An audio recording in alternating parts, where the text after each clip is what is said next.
And syempre, hindi mawawala dito sa ating programa ang mga experiences na tagos sa puso. Kaya naman, ito na nga mga ka-vibes, ang inaabangan nyo rin na asal ang sa amin lang. Ang mga katanungang hindi madalas na pag-uusapan dito ang lapagan sa Asal. Ang sa amin lang. Asal. Lupet!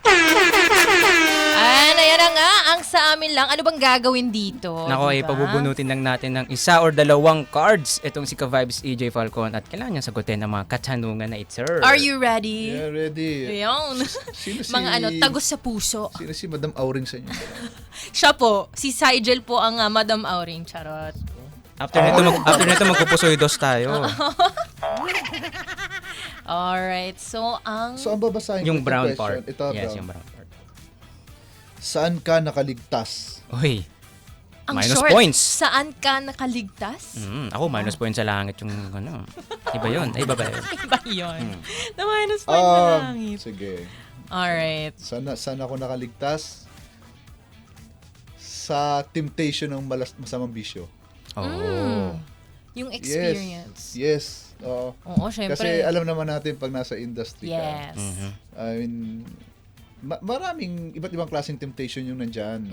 So, ako very proud and very blessed na nakaligtas ako doon sa mga temptation na yun. Kasi kung mahina-hina ka, madali lang yan. Tama. Madali lang yan. Diba, sapa ka na agad. Yun. Yun naman ang ipagmamalaki ko sa lahat.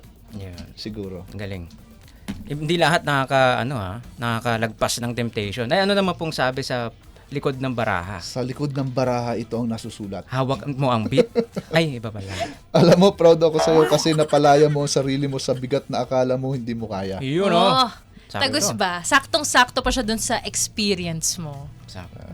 Oh, ha? Yes. Okay, dagdagan pa natin ang isa pang One more baraha. for the road, syempre.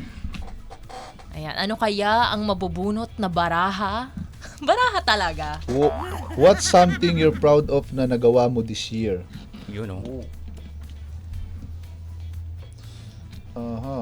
Nagawa ko this year. Wow. Parang ang dami. Hindi, siguro yung isang this year, ano ba ngayon? Kailan ba natapos yung isang show ko? Siguro yung yung natapos ko ng maayos yung isang show, yung Roha. Yes. Oo, very proud ako na sige, palitan ko na lang. Okay, may naisip ko, biglang pumasok sa isip ko. Nagawa ko this year. Natapos na yung bahay namin, yung farmhouse. Okay. Oh, yes. Yun na yan. Alam mo, isa yun sa mga talagang pangarap Achievement ng talaga. marami. Dream house ko to kasi talagang gusto ko sa province. May bahay naman kami pero ito kasi farmhouse. So nandun na lahat. Ganda. So dinevelop ko talaga siya ng ganun and nandun na lahat. Mahilig ako sa mga animals. So nandun na lahat. Hindi na ako lumalabas para pumunta dun sa ibang areas kung saan ko nilalagay yung mga animals ko. So nandun na lahat. Pag gising ko sa umaga, nakikita ko na silang lahat. Happy na ako. Sa Mindoro to. Sa Mindoro. Yeah, Wow, ganda. parang deserve ng house tour. Yeah. Diba? Yes, Yung tayo na mga- carpenter. Ano mga Tayo ba dyan. dyan? Anong mga hayop ang meron sa iyong farm? Mahilig kasi ako sa tortoise. So marami may mga malalaki ako mga pagong, yung mga iba't ibang breed ng pagong. Meron din akong kabayo, meron din akong tupa, meron din akong manok and mga ducks. Dami. Ay, Parang ang meron, sarap naman ng ganung pamumuhay. mayroon din akong mga blue and gold Macau na parrot. Mayroon din akong African grey na parrot. Yung mga ganon. Wow. Tawag niyo po ba sa kanila housemates din? Housemates. Ay, di ba? So mahilig lang talaga ako.